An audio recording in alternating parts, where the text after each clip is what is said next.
Hello friends, welcome to my channel HS Vari. Friends, today in this video I will show you how you can use your calculator on your main screen, on your home screen. Like in my mobile phone I am using this.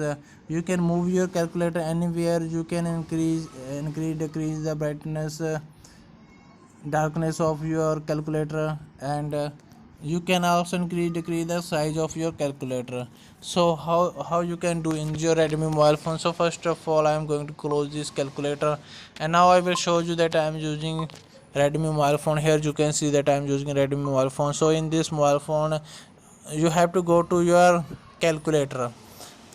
Just open your calculator. Now you have to simply just click on these two arrows on left upper corner. Just click on these two arrows, and after that your calculator will be open. Now you can see that I can use my calculator. So hope friend this video is helpful for you. If this is helpful, don't forget to subscribe my channel. Thanks for watching. Bye bye.